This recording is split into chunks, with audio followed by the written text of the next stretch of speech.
Good afternoon. This is Nitya here, Assistant Professor, Department of BCom Honors, and today's discussion will be on consumer behavior. Let's move on to the topic, consumer. We all know consumer is said to be the king of market, and consumer behavior is an inseparable term from marketing. Why consumer behavior is so important? Understanding the consumer behavior is very important for all the sellers.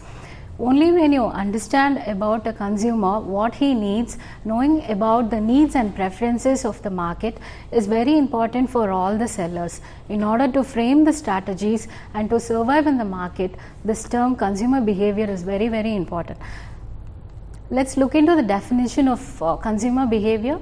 Consumer behavior is considered to be an inseparable part of marketing, and what Kotler and Keller states about consumer buying behavior is the study of the ways of buying and disposing of goods and services, ideas or experiences by the individuals, groups and organization in order to satisfy their needs and wants.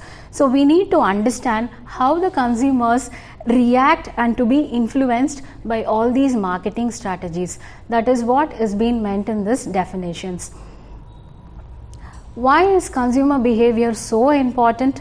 Because every business organization and all the brands, they spend lot of money and resources in knowing about the consumer, and if they doesn't know about what a consumer wants, all these efforts will go into a loss. So in order to know about the consumer behavior, every manufacturer and every brand should know about a consumer. So let's look into the point number 1, better marketing and communication. Why better marketing and communication? Because as a marketer, they need to understand the consumer, they need to communicate to each and every consumer, because the standard of living, technique and the technology, everything keeps changing day to day, and according to that the consumer buying habits also does changes. So getting into the insight of what is the habit of the consumers, how do they behave, what do they perceive about the product is very, very important for the marketer. They need to communicate it better only when they know about what a consumer want. Point number 2, improve customer retention. It is very, very important in the concept of consumer behavior. Only when you retain a customer, it is far more beneficial to retain a customer rather than to get a new customer. You know your customer, you can sell your existing products and the services to your customer because you know their pulse already, so that you can sell to them. But when you try to gain a new customer, it's very difficult and you need to understand their preferences. So it's always, as an entrepreneur, if they wanted to retain in the market and to wanted to survive in the market and to have a strong relationship with the customers, they need to know about the customers and create a strong brand relationship with them. Because always the existing customers, they spread a positive word of mouth, and if they are satisfied customers, they share a positive thoughts and all the positive reviews with the friends and families. That will always be a good loyal customers, and that will be a beneficial for all the brands. And point number 3, increase customer loyalty. So increase customer loyalty means we need to create the strong customer, loyal customers to the brands. So understanding the customer behavior helps in finding out the ways to boost out, to increase the sales, so which will in turn will increase the higher sales and a strong brand.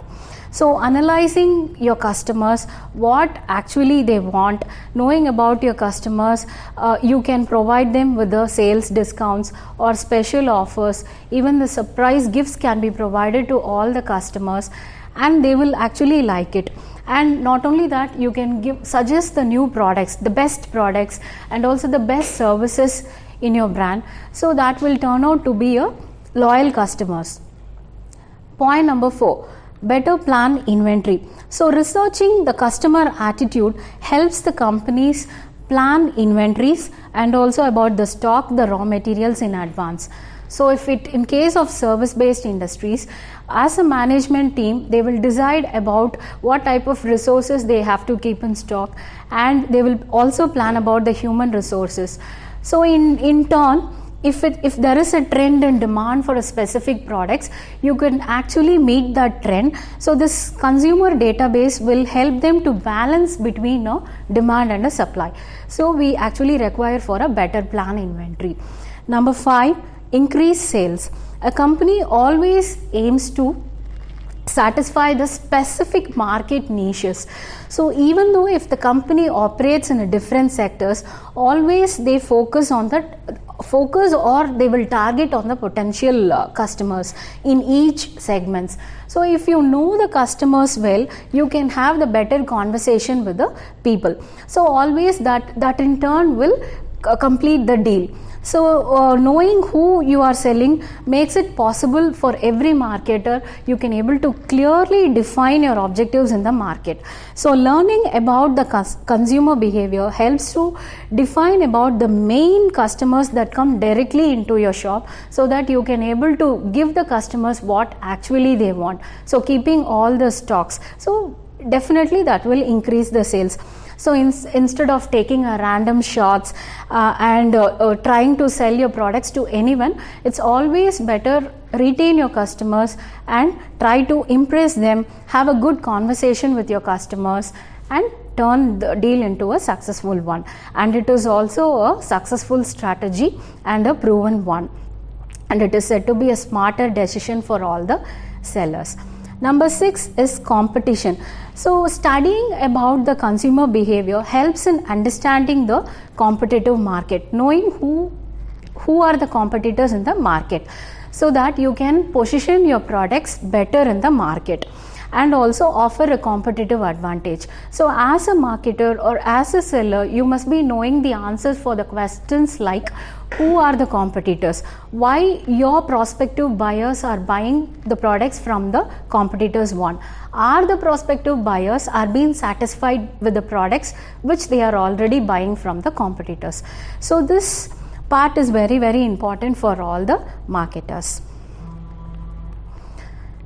Next topic on the slide is the factors influencing consumer behavior.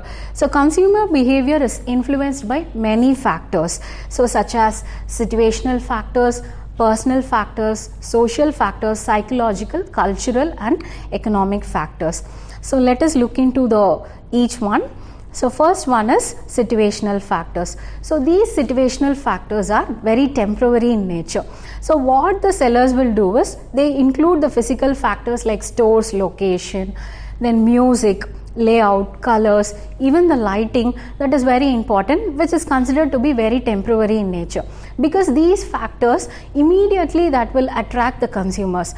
Okay, so that is the situational factors. So companies, they try to make these factors as favorable as possible, keeping the lighting, music and all whichever is very likable to all the customers, they will do that. And other situational factors that will include holiday, mood of the customers will also included under the situational factors.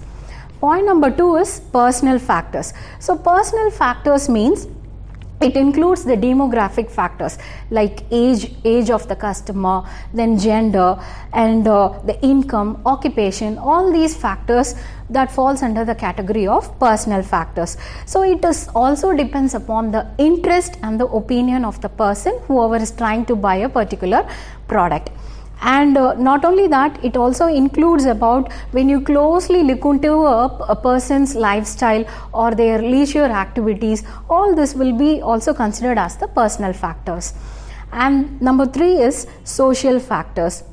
So social factors is something like the social class, level of education, religious and ethnic background, and people around you, family, friends and the social network, and how these different cultures having a various customs and rituals, how that will influence what type of products or the services that they would like to buy. So that is the social factors. Point number 4 is psychological factors. So a person's ability to understand something or person's ability to perceive the information which has been given to him, say an advertising or a marketing campaigns, how that has been perceived by an individual according to his mindset, or what is the psychological influence that makes him to react towards a specific marketing campaign or a advertising. That is the psychological factors. And point number 5 is cultural factors. So cultural factors means the basic set of values that everyone believes in his life. That is the perception, wants, or the behavior that every member of this society learns from the family or from the important institutions that he or she belongs to. So consumer always lives in a very complex social and cultural environment. So in which environment he belongs to, according to that the types of products and the services will be influenced. And point number 6 is economic factors. So economic factor, though all these factors whatever we have discussed till now influences a lot, but again this economic factor is very important factor. It is considered to be a significant factor in consumer behavior. Why it is an important factor is, though everything influences the income that an individual earns, the amount that he allocates for buying a specific product and services is very important. So that is what is the economic factor. Let's move on to the next slide. It's about types of buying decision behavior. So types of buying decision behavior is, experts agree that there are 4 main types of consumer behavior. That is dissonance reducing buying behavior, complex buying behavior, variety seeking behavior, and habitual buying behavior. So these are the 4 types of behavior. By studying these type of behavior, every marketer will understand how a consumer will actually undergo a purchasing decision. That is what all these 4 types of behavior is. First one is the dissonance reducing behavior. This type of behavior occurs when a consumer is highly involved in purchase of a specific item. So but they have a hard time in pinpointing a substantial difference between 2 products in comparison. Say for an example, a consumer wants to buy a smart TV. So when he decides to buy a smart TV, he will look into the market what type of brands are available, and he tries to compare 2 brands and what is the difference between these 2 brands. But he could hardly able to find out any substantial differences between these 2 brands in comparison. So at that time consumer will undergo a mindset, a kind of sense of feeling that it is called as dissonance. So he will undergo a feeling that he might have a wrong choice in buying a particular product. So later on he might regret in buying that specific product. So that kind of behavior is said to be a dissonance reducing buying behavior. So dissonance reducing buying behavior also happen with many type of purchases. So for an example, we saw a smart TV. And number 2 is complex buying behavior. Complex buying behavior occurs when an individual buys an expensive and infrequently purchased products. You can think about buying of a car or a new home. So this is expensive as well as infrequently purchased product. So consumers are often highly involved with these type of purchases.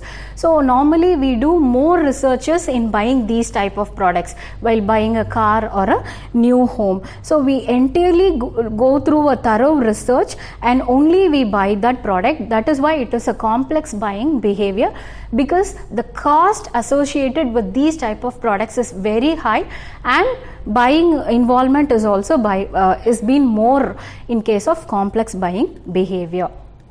And the third one is the variety seeking behavior. Variety seeking behavior happens when an individual decides to buy a different product in the same product category, such a new brand of toothpaste. So it is not because he is dissatisfied with the product which he is already using, because he wanted to try out a new product which has been introduced in the market. That is the reason why he is going for a variety seeking behavior. So he wanted to try a new perfume or a new toothpaste or anything which doesn't have a high involvement, but he just wanted to try a new product. That is the variety seeking behavior. And number 4 is habitual seeking behavior. That happens when a consumer purchases something on a regular basis, but they are not emotionally attached to a brand. The purchases of that items can be like bread, milk, eggs, like which can be purchased on a day-to-day basis, but we are not emotionally connected to purchasing of these products. That is the habitual buying behavior. Let's move on to the next slide. So in this slide we can see that complex buying behavior and variety seeking behavior, that is the significant differences between the brands, that is high involvement, and variety seeking involves the low involvement. And at the same time, dissonance reducing buying behavior and habitual buying behavior, it has got the few differences between the brands. So it is just for the understanding. So in the next slide we can see about the consumer buying process. So consumer buying process is every consumer they crosses on the various stages like need recognition, information search, evaluation of alternatives, purchase decision, and post purchase behavior.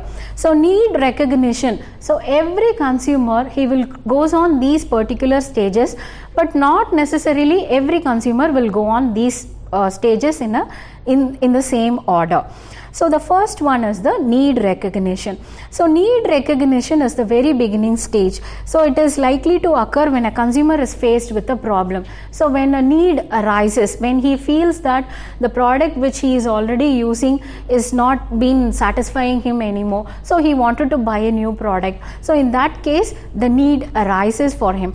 And the second stage is information search. So when there is a need arousal, the next stage is the information search. For an example, if we have decided to buy a new mobile phone, the next step would be we would be searching in the market like what type of different brands are available in the market and what is the features with each and every brand. So wherever the information possible in different modes, we will try to collect the information. That is the information search through the net, or we will read the reviews, we will talk with the friends, like whoever is already having that mobile phone, we will get the reviews from the friends, like whatever the way possible, like we will look into the advertisements which is related to that specific brand. So we will collect all these information in the second phase. And the third one is the evaluation of alternatives. So third phase is evaluating whatever the information we have collected till now, we are trying to evaluate it separately, whether the information whatever I have collected, if that fits into my budget, if this features what is right, what I am looking for. So I am trying to evaluate it separately and trying to know which one is the best will fit into my criteria. And next, moving on to the purchase decision. So consumer will move on to this specific purchase decision once when he know that whatever alternative in the market is okay for me. So purchase decision is either he will decide to purchase the brand or not to purchase it, or purchasing it afterwards later on. So that will happen during this phase. And post purchase behavior is something like after purchasing the product. So after purchasing the product, he will decide that I am satisfied with the product or not satisfied with the product. That is what is the possible case of post purchasing behavior. And the next one is the 7 O's framework for consumer behavior. So this is just to put it in a nutshell or to making it as a conclusion note. So 7 O's of framework for consumer behavior is for a basic understanding of what is a consumer behavior. So the first one is the occupant. So occupant is who the consumer is. An objective of purchase is what does the consumer buy. And the third one is objective. Why is consumer buying? An occasion, when do they buy or how often do they buy and use the products. And outlets, where do they buy. And operations, how do they buy. An organization, who is involved. So this is what is 7 O's of framework for consumer behavior for basic understanding. on a concluding note, so it's very important for all the brands, however big the brands are, they need to understand the consumer, understand it very properly what their habits are, and so that they can able to frame their strategies in a better way and could able to reach out the customers and being a successful brand in the market. Thank you so much.